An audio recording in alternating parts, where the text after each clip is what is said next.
It was a ridiculous weekend of college football, but not maybe in the ways we thought it was going to be. Christian Gokel alongside Cam Ursery here on a Monday afternoon. Glad to have y'all hanging out as we recap the weekend of just upset after silliness after silliness, and then just a couple of good old-fashioned butt whoopings from a couple teams that are trying to separate themselves from the pack. So much to dive into today. I want to put some historical perspective on what this Georgia defense has done through 5 games. We'll do that here in a little while. But Cam, I'm going to ask you, where do you want to start? Do you want to start with the upsets that were, or do you want to start with the just first-round knockouts that we saw?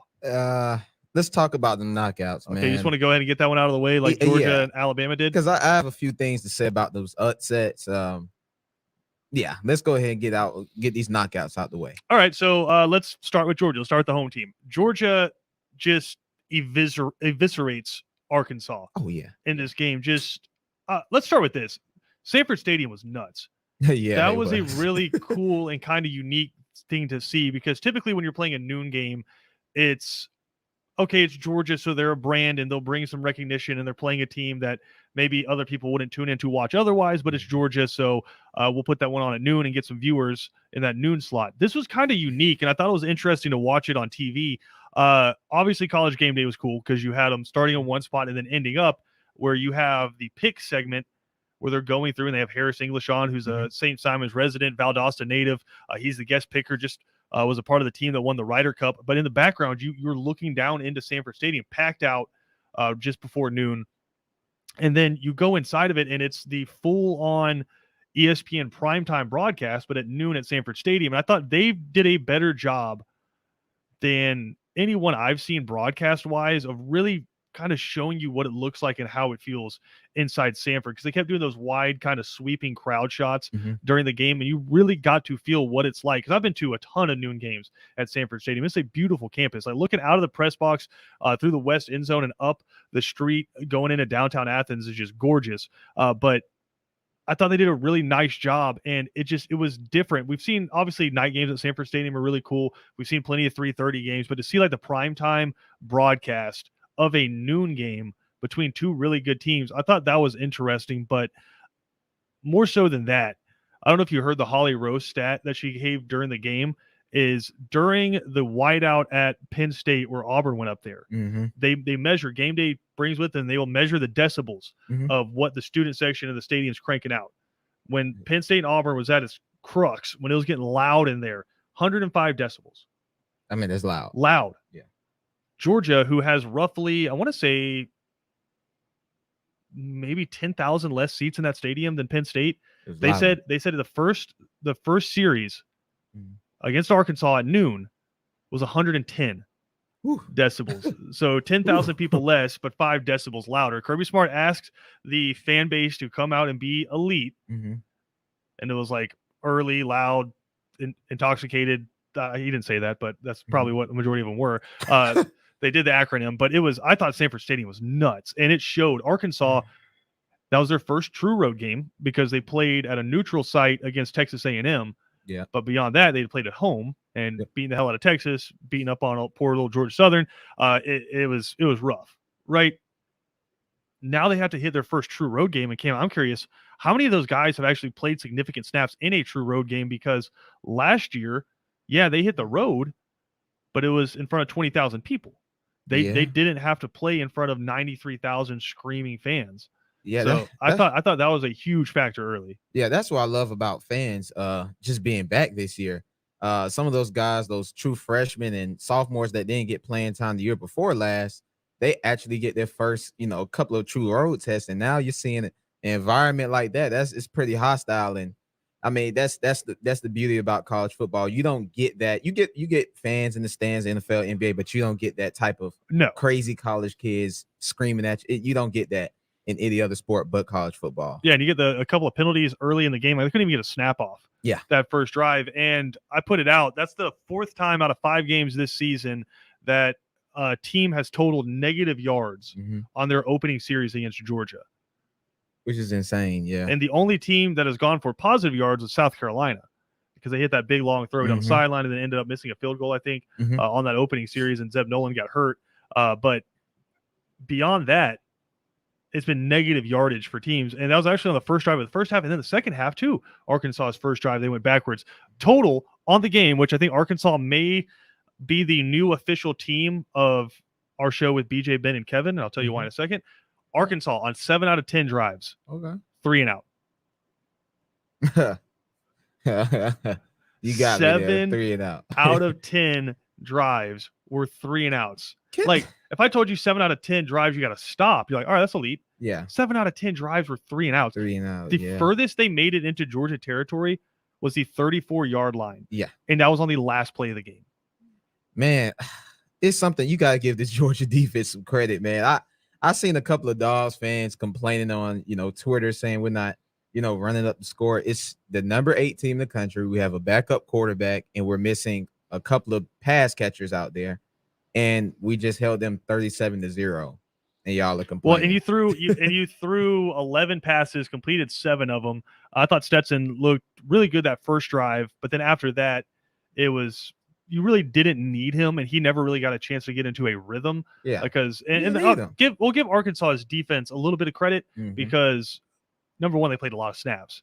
Yeah, because it was get scored on, kick off, team goes 3 and out. You're right back out there. Yeah. And I thought Georgia's offensive line looked fired up to play in this game because they were going against Sam Pittman.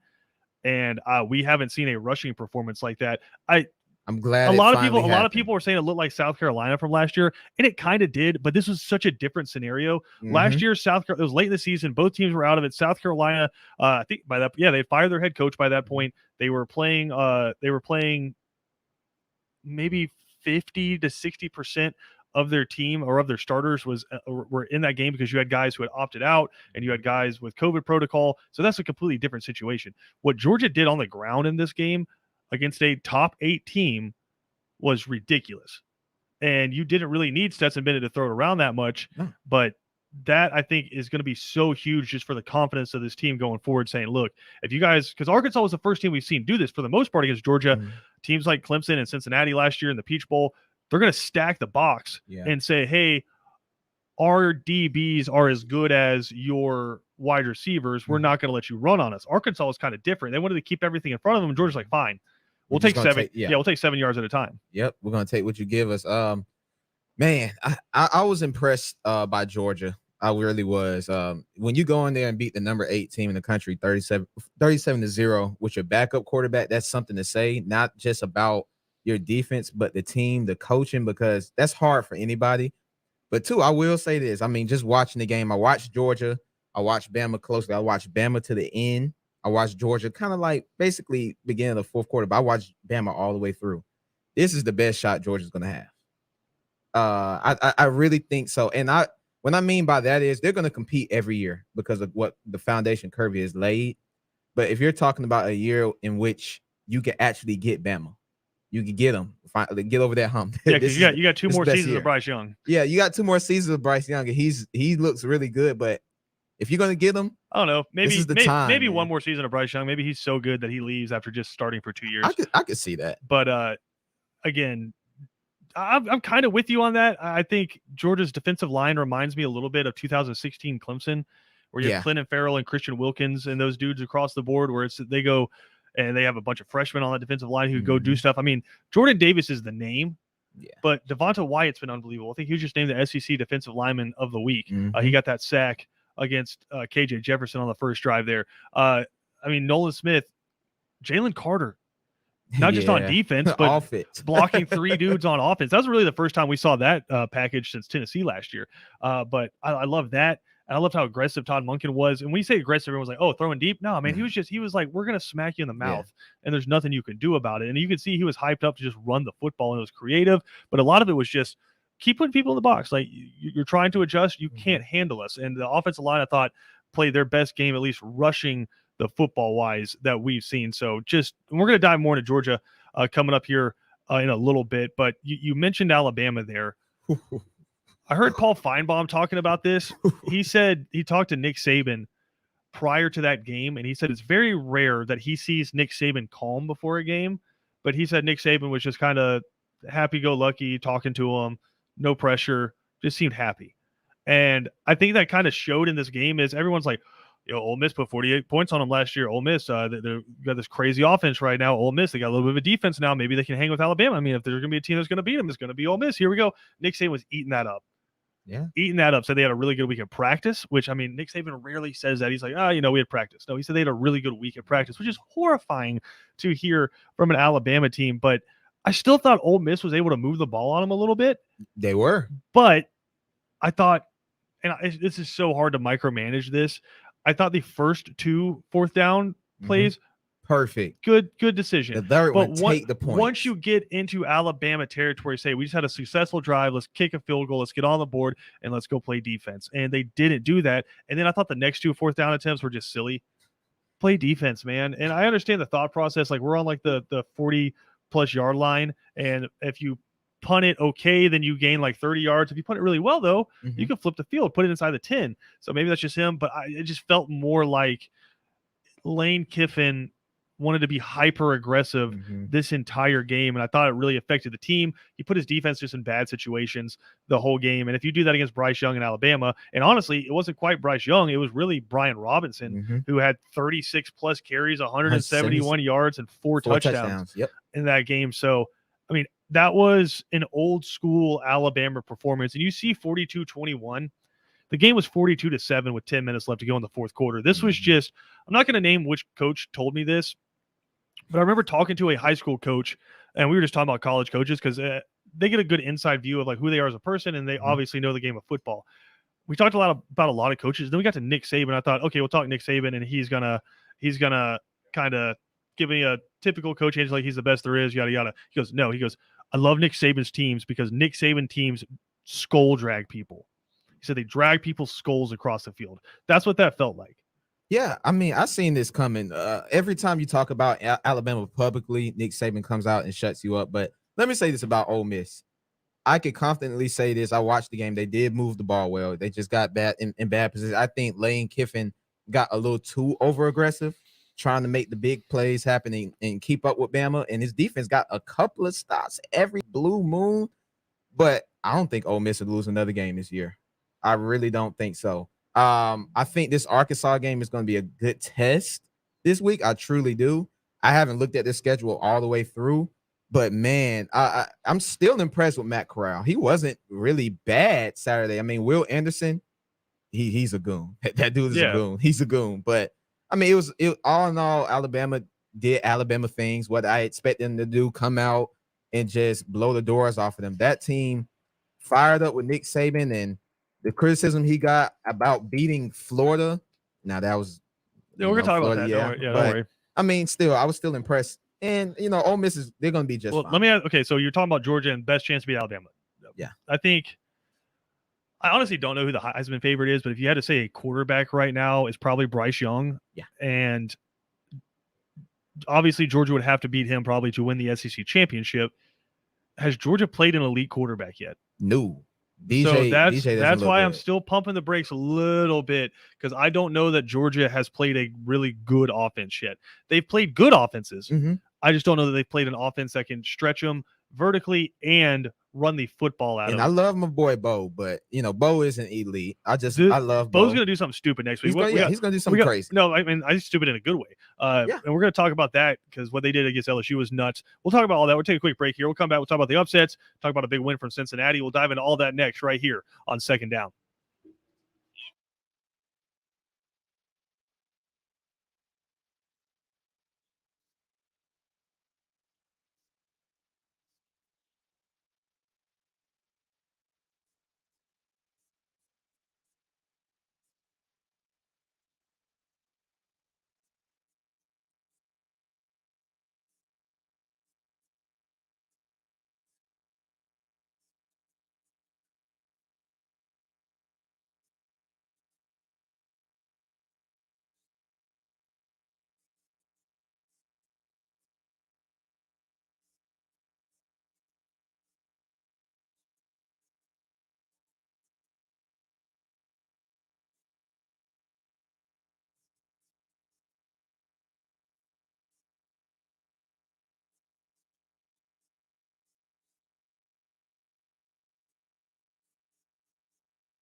So obviously we talked about the two just nationally televised butt kickings. Let's dive into some other games because typically what happens is we all go focusing on some games, and then it's the peripheral games. We're like, okay, we kind of know how these are going to go. They Mhm. end up biting you. Now, I do want to start with Auburn LSU because I can claim last week I told you something stupid was going to happen in this game because something stupid always happens in this game. Yep. And this is the first time this millennia that Auburn has beaten LSU in Death Valley. First time since 1999. Our good friend Cole Kubelik was on the field playing for Auburn the last time they beat LSU at LSU. Their head coach was Senator Tommy Tupperville the last time they beat LSU at LSU. But, I mean, Bo Nix was, I say this in the most complimentary terms, he was Johnny Manziel. Yeah. On Saturday night. Yeah. And just that play where he threw it to Dylan Fromm, I believe is the brother that's down at Auburn, who caught that pass from his tight end position where he scrambled for what seemed like 20 minutes. I mean, he'd be like the ultimate champion at flag football because you just can't get a hand on him, but just scrambled around, and then getting hit. Like, that's the one thing about the Johnny Manziel touchdown against Alabama that everyone always replays is, yeah, it was ridiculous. And some of the scrambles, and he got grabbed and he kind of spun around, but when he threw it, he was clean. Yeah. Right? Bo Nix was getting laid out and just threw a laser to the back of the end zone for a touchdown, and they end up winning that football game. And he had a bunch of plays like that, and it's just, I don't know if you're Brian Harsin and Mike Bobo, how you call plays where you're like, all right, this is going to be a quick timing pattern, two-step drop. You're going to hit the slant. We're going to get – no. He's like, all right, so here's what I'm going to do. I appreciate that idea, but here's what I'm going to do. I'm going to take the snap, and I'm going to spin out of a perfectly good pocket. I'm going to get pressured by a linebacker. Then I'm going to spin back inside the pocket, and then I'm going to kind of shake my head a little bit, and then I'm going to throw it. It's going to be the sickest 6-yard gain you've ever seen in your life. Yep. And it worked. I don't know how lucky he's going to be or if he's going to survive doing that against Georgia. Oh, nah. We're going to find out, but that was fun. You know I love Bo. That's the reason why I remember watching him against Oregon. He made that comeback against Herbert, who's lighting up the league right now. And I'm like, I'm telling my friends, I'm like, he kind of reminds me of, he's not all the way Manziel. He's bigger than Manziel. He's not quite as quick. Yeah, he's not quite as Johnny, and I don't think he has the arm Manziel he has. Like the excitement factor of Manziel. Though. I'm like, I like. You call it kid. Excitement. His coaches probably call it the hell you doing factor. Like I'm like, man, I like this kid. So I kept watching him. You saw him take down Alabama the same year. I'm like, this kid is exciting, and he put on the show. Saturday night in Death Valley, I was happy. I was. I'm like, Bo got another big win. He does it again, but against Georgia, I love Bo. So when I'm watching, I'm just gonna be like, man, you care about him. Yeah, I care about him, but it's gonna be a long week. Yeah, I'm curious. I'm curious what kind of game plan they design. I think Tank Bigsby's gonna be a big part of it, but Georgia's rush defense is ridiculous. The pass rush has been crazy. First in the SEC in sacks. So I mean, could be a long day for Auburn on the Plains, but then again, who I mean, what do you know? They are a one-loss team by one possession in Happy Valley. The number 4 team in the country, right? And they're just a bad play call away. I think. 3 now. I think according to the AP, I think Penn State's up to 3 now, and then 4 is Oklahoma, and then 5 is Cincinnati. Come on, man. One of those teams will lose. I mean, one of those teams is going to lose. Now it's going to be who do they jump over Cincinnati? Because I think Ohio State's starting to make some noise. And if Ohio State gets some wins, i.e. over Penn State, I think Ohio State's one of the 4 best teams in the country. But we're going to save that conversation for a little bit later in the week because we still have this entire weekend to talk about. The hell happened to Oregon? I told you it was coming. Yeah, I said they were going to lose Stanford. It's okay. You just said what happened to Oregon. It's Oregon. They Oregon? Yeah, they like Oregon. Clemsoning. Yeah, Clemsoning. They Oregon. Right. Got a lot of respect for Oregon, but they Pac-12 teams. This is what they do. We hyped up UCLA after beating LSU and having some big wins. They lay an egg. Oregon beats Ohio State. Oh, they're going to be a top 4 team. They lay an egg. It was coming soon. This is what the Pac-12 does. They haven't gotten a team in the playoffs since what? Washington.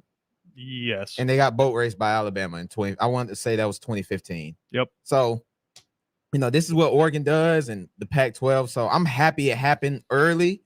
They're not getting in the playoffs. I just don't think Pac-12's done? They're done because I think Oregon lose another game. What happens if Oregon doesn't lose another game? They win the Pac-12. Ohio State doesn't lose another game. They win the Big Ten, and they're both sitting there for that 4th spot. And Oregon has 2 losses. Oregon has 1 loss. 1 loss. You got to put Oregon in. Do you? Yeah, I 'Cause mean, who would I their think wins be over outside of Ohio State versus True, Ohio State would but have some big wins? I look at the head-to-head. You got to respect the head-to-head. Fair. I do. I respect that. If All right. And then it's not like Oregon was home. They went into Ohio State in Columbus and beat them. It's true. Speaking of the hell happened to Oregon, the hell happened to Florida. I mean, Yeah. I just want to put this out to you. One team gained 382 yards. The other team gained 224 yards. One of the quarterbacks threw for roughly 80 yards. But the team that gained 200 plus yards and the team that had a quarterback throw for in the 80s won the football game. I mean, that was, for Dan Mullen being a defensive mastermind and able to just move the ball up and down the field. And he's a quote unquote quarterback whisperer, and all the hype coming off of that Alabama performance. They couldn't do anything against Kentucky. It was kind of embarrassing watching. Kentucky won that special teams block they got. Shout out Trevin Wallace from Wayne County. Is the one who caught that blocked field goal and returned it for a touchdown. And if you watched Wayne County, I would love to get like a former high school coach that had to coach against him, because he played for Ken Cribb up in Jessup, and he was a stud, obviously, on both sides of the ball. He's playing linebacker for Kentucky. He was a Boston College commit for a while, but he played everywhere, and he would have like 300 yards rushing in a game and like 20 tackles. Just a stud. So I mean, when he caught that ball, I was like, yeah, that's to the house. My guy might go. I watched a little bit of that game live, and I got to catch that. I'm like, that's what changed the game. But if you're Florida, you got to be kind of disappointed. If you're Kentucky, that's huge, but you got to be kind of disappointed. You took Alabama to the brink. You're kind of like, you're a one-loss team, and everybody's, condolences, shouting you out, giving you props because you took Alabama to the brink. Then you go to Kentucky and yep. Well, here's what's wild about this now, though, Cam, is in the SEC East. Here's how it sets up. Kentucky's not going to go undefeated. Their offense hasn't been good enough. They're 5-0. I'll give them a ton of credit. They are 5-0. They're going to lose some football games. They're probably going to lose to Georgia, and they have a pretty ridiculous rest of their schedule coming up. But looking at Jacksonville now, Georgia can go into Jacksonville and lose, and it doesn't matter. Yep. I think it's just to the point where I don't want to say it because it's too early, but you could say it's wrapped up. The SEC East. You have Kentucky at home next week, October 16th. Yeah. So you got that. Yep. So Georgia hits the road. They're at Auburn. Then they come home and they're playing against the number 2 team in the SEC East. You still have Tennessee on the schedule. Who, I mean, all of a sudden, the hell was that? Yeah. Now that's that the I hell was shocked. Yeah, you turn it over and it's like 42-12. They were up like 21-3. Yeah, it was nuts. Point. I was like, I was with BJ, and I'm like, wow. I didn't. And Missouri was at home, right? I called this one. I told you guys Tennessee was going to win that football game. You did. But, I can't argue that. But I didn't think it was going to be like that. I mean, Josh Heupel could put up some points, but I didn't think it was going to. And I got a lot of respect for Missouri too. They were pretty decent last year in that COVID season, but I wonder how much of that slow start was. It was an early game. I think it's 11 a.m. kick out there. It's an early game, and they were coming off that heartbreaking overtime loss in Boston last week. So, I mean, I wonder how much of that slow start. But again, credit to Tennessee. They looked really good. This one's but going back quickly to Florida, embarrassing loss, and they're probably done. Like you said, 2 losses in the SEC East. When you have Georgia up there and now Kentucky, I mean, Kentucky would have to lose twice for Florida to – no, Kentucky would have to lose 3 times for Florida to pass them. So it's Florida might be done in the SEC East. We're actually going to play a game on 3 and Out coming up tomorrow called Stick a Fork in Them, and I think Florida might be on that list. And then not an upset, but it felt like one. Cincinnati over Notre Dame. Shouldn't be an upset. It's weird. Yeah. Cincinnati was ranked 2 spots higher than Notre Dame coming into this game. They were a favorite according to Vegas, but it just felt like they still felt like the underdog, and that's that G5. And Notre Dame's not even a Power 5, but that's that G5 versus blue blood kind of mentality. I don't know why we're surprised, even though I did pick Notre Dame in this game. I picked Cincy. Yeah, I know. Yeah, but I don't know why we're surprised looking back at it in hindsight. Cincinnati, I think, maybe just kind of underwhelmed early. Like they struggled to beat Indiana. And then Notre Dame was coming off just dismantling Wisconsin in the 4th quarter, which for whatever that means now, because Wisconsin's 1-4 or 1-3 on the season now, 1-3, and just got blown out by Michigan. But Cincinnati had just kind of looked okay coming into this game. But that defense is real, and if they can get some things figured out on offense, because they are still struggling on offense, they scored 24 points in that game. Cincinnati, they could possibly, but probably not, be the first team to make it from the G5 into the college football playoff? I'm going to say probably not, because I don't think Ohio State's going to lose again. And I No. think you'll get 2 in from the SEC. And it's basically going to come down to, do you put them in over a 1-loss Oregon, 1-loss Oklahoma, or an undefeated Oklahoma, or a 1-loss Ohio State? It sucks though. For one, okay, let's say this: Desmond Ritter is a NFL quarterback. He looked really. I thought he really looked pretty good. okay. He looked good to me. He's overthrown a lot of passes. He's not on time with the throws. He's got the build, and he's got the arm for it. But he looked a lot better last year. I like the in my mobility opinion. though. I like he's the super mobility. mobile, but I thought he looked love it. better in my opinion last year. Yeah, I mean, but going to South Bend, that was for pretty sure. hard. Yeah, that was pretty hard. I like I like what Cincinnati did. That was the first time in 20 something games they had lost at home. Wow, dang, that's been a long time. But I will say this: I think Cincinnati should be the number 4 team. I watched Oklahoma. I'm not impressed this year. They're just getting by. I think they may take, and I like Rattler. I think they may take 2 L's this year. They're just getting by. Oregon, I think they'll get another loss. Now, I said last week, I think Ohio State will finish in that top 4. I think if you look at outside Penn State, their schedule favors them heavily. They beat Rutgers, so let's be fair about that. I know Rutgers started 3-0, and Schiano's like the only coach in the world that can revive that program. He's done it twice now. But you beat up on Rutgers. But CJ Stroud, I think he's got a little bit more confidence going for him now. But still, in the one huge game we've seen them play, they got beat by Oregon, and they got dismantled. Like, Oregon was able to do whatever they wanted to against them. So I haven't been inherently worried about Ohio State's offense. It's been their defense that I've been worried about. I thought you needed to be patient with CJ Stroud, and they kind of caved to the fan pressure. And I think they kind of said it was an injury, but you could tell it was like, hey, we're going to play this other kid. But now CJ Stroud's back. And I think he's their guy going forward. I think he's really good. He just looks like the next Ohio State quarterback. He's going to hit the short stuff, and then if it's open deep, he's going to hit it deep for the big play. So I think Ohio State right now is one of the 4 best teams in the country. I want to take a break. I want to come back because, Cam, I got a lot of chicken scratch over here on my notepad because I was trying to put some historical perspective behind how good Georgia's defense has been. Oh, good. I thought you was going to say something else. In 2021. We're not talking about the Falcons. Don't worry. I don't want to touch Don't worry. Even though it's the 4th time in Matt Ryan's career, per Michael Rothstein of ESPN, that he's thrown 4 touchdowns with no interceptions and lost. I saw it live yesterday. Yeah, Cam had to suffer the misery firsthand. So we're not going to – I think we're going to stick with some college football today. Maybe Kevin and Ben will dive into the misery. But we're sticking with the happy stuff. We're talking college football. We're going to put some perspective on how good Georgia's defense has been next.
Second Down on ESPN Radio is presented to you by the Uniform Source. Georgia's defense has been ridiculous to start 2021. I don't think there's any arguing that fact. It's the best defense right now inside college football. And sure, they haven't played what we would consider an elite offense, but they have played some good offenses thus far and have absolutely dismantled them. Have they played some bad offenses? Yeah, and they absolutely dismantled them as well. So it's been really fun to watch this Georgia offense early this season, but I, like a lot of people, am super hesitant to crown or label someone as great, especially during a season, right? At the end of a season, and we could get some historical context on it, I'm more okay saying something's great, but typically for me, it takes a couple of years. You know, you get the nostalgia on top of it and the hindsight, and you're like, okay, that team was great.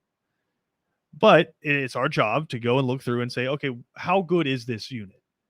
How good is this 2021 Georgia team? And I thought two stats stood out to me, and it both has to do with scoring, because that's when it comes down to it, scoring is what matters. A lot of teams play defenses different ways. Some of them like to play bend but don't break, and it all comes down to what gets put on the scoreboard, right? So I came down to two things, because Georgia's played 5 games. I came down through touchdowns given up through 5 games, and I came down to total touchdowns in a season per game, right? And so I went back and I was like, okay, let me find the elite defenses, and I didn't want to go past 2,000. Okay. Right, because I just feel like the game's changed so much with how it's played and how you attack defenses that I didn't want to overlap it with the 90s and the 80s and the 70s. I wanted to stick with the 2000s on. And so I came up with 6 teams that I feel like they had the best defenses of the 2000s. 2006 Florida, which was just nuts. You had Jarvis Moss, Brandon Spice, Reggie Nelson, so many NFL players on that defense, national champions. Okay. All right. I came up with 2008 USC. Brian Cushing, Ray Maluga, Clay Matthews, right? Rose Bowl champs over Penn State in 2008. Came up with 2009 Nebraska, obviously, and Ndamukong Suh and them boys out there just he wrecking people, right?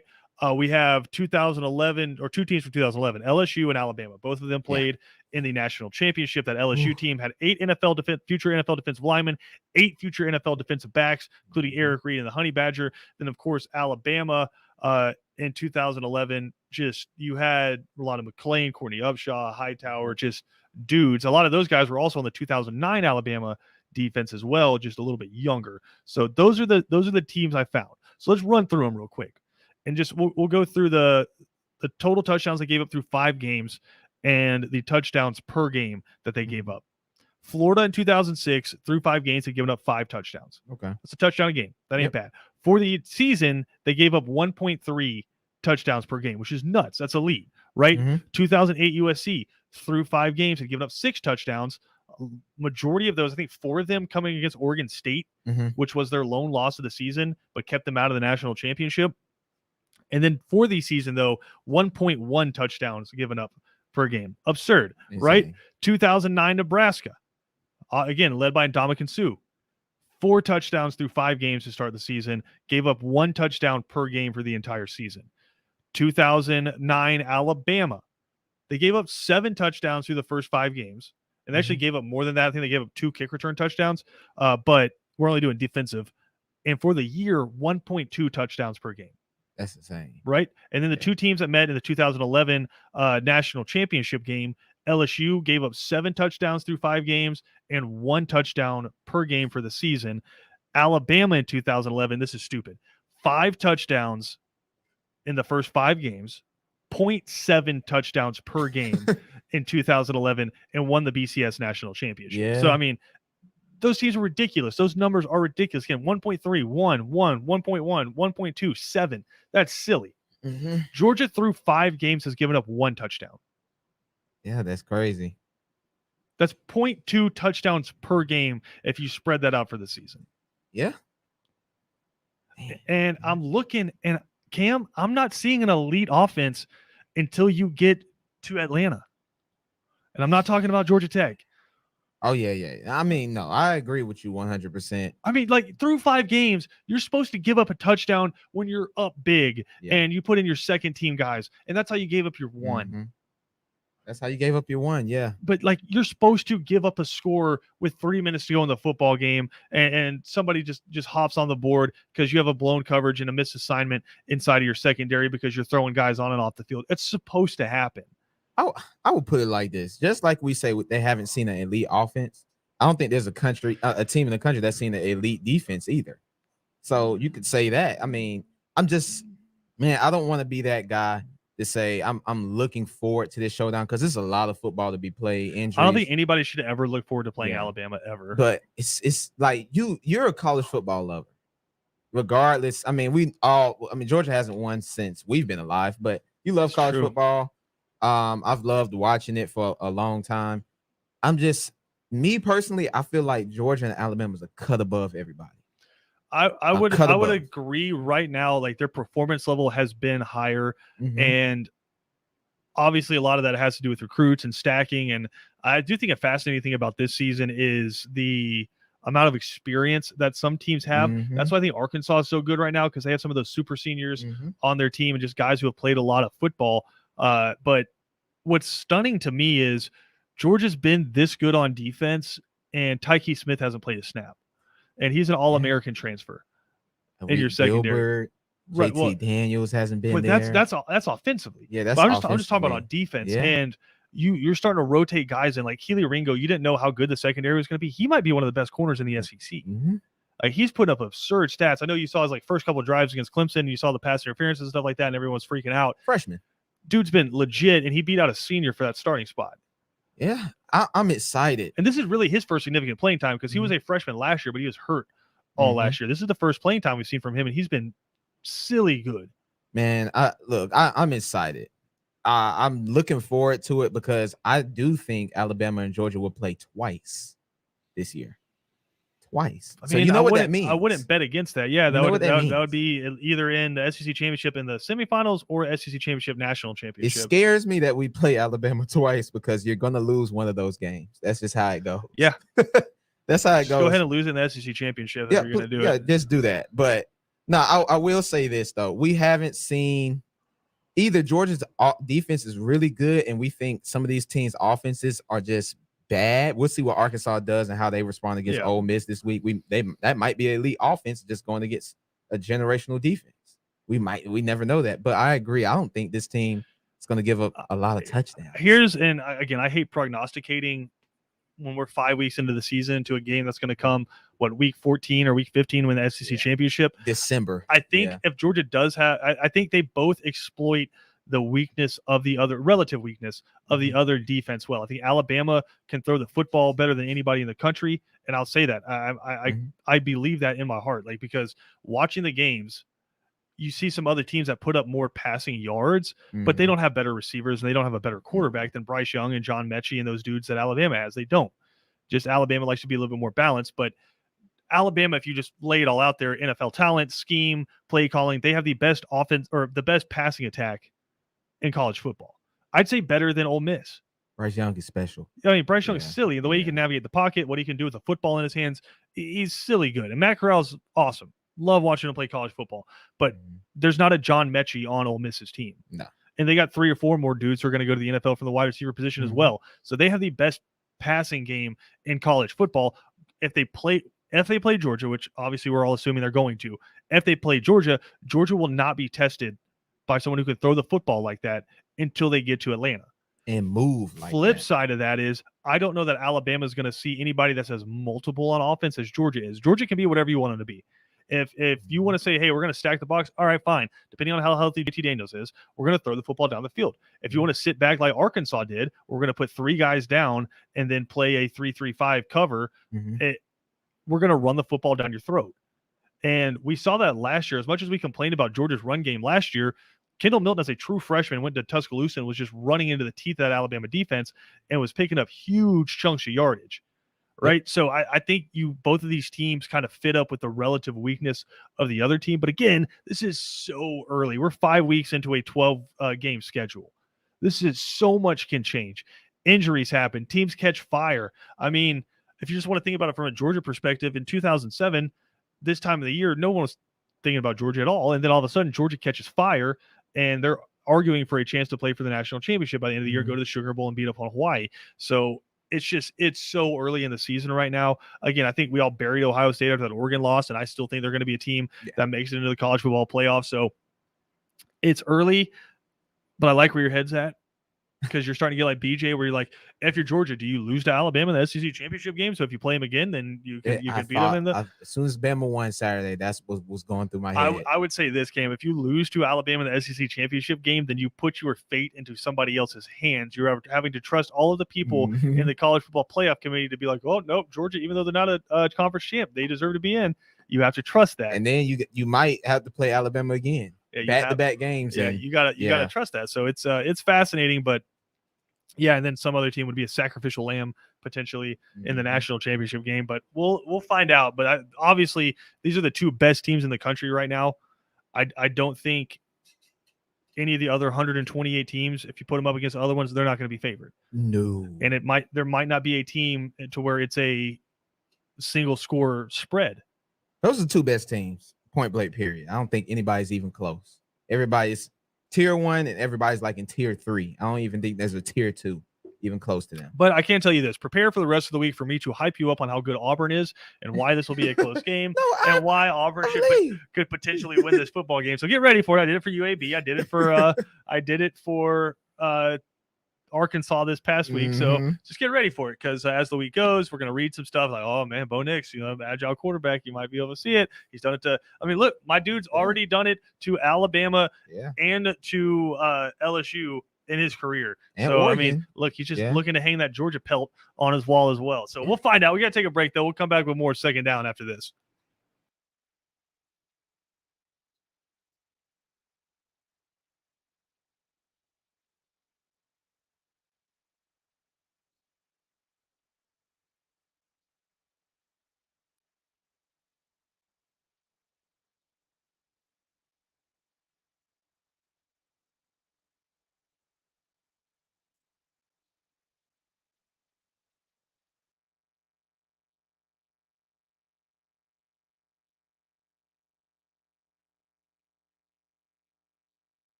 Big show coming up today on 3 and Out. We'll be joined by Brooks Austin of Dogs Daily on SI.com. Going to break down that win over Arkansas, just how good Georgia has been so far. We'll get the latest on JT Daniels per Kirby Smart, not throwing today at practice. Going to try to get him throwing again coming up tomorrow and see how he's doing the rest of the week. Or it could be the guy who already has a win over Auburn in his career, Stetson Bennett, getting the start again for Georgia. So we'll ask Brooks about that. We'll also be joined by the one and only D. Orlando Ledbetter from the Atlanta Journal-Constitution.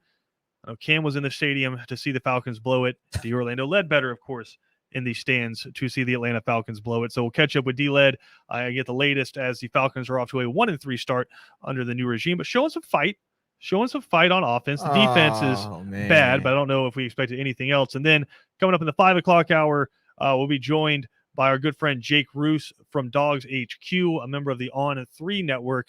And he's going to, again, recap that Arkansas game with us and then take a look at what is a weird Auburn team, a team that only lost by a score to Penn State and then went and beat LSU in Death Valley, but just doesn't seem like all the pieces are fitting together quite yet for Auburn. So all that coming up on 3 and Out with Kevin Thomas and Ben Troop. BJ Bennett out today. He'll be back tomorrow. But Cam, quickly here, we got about 30 seconds. To you, what was the most impressive win of the weekend where you came away with a completely different perspective of a team?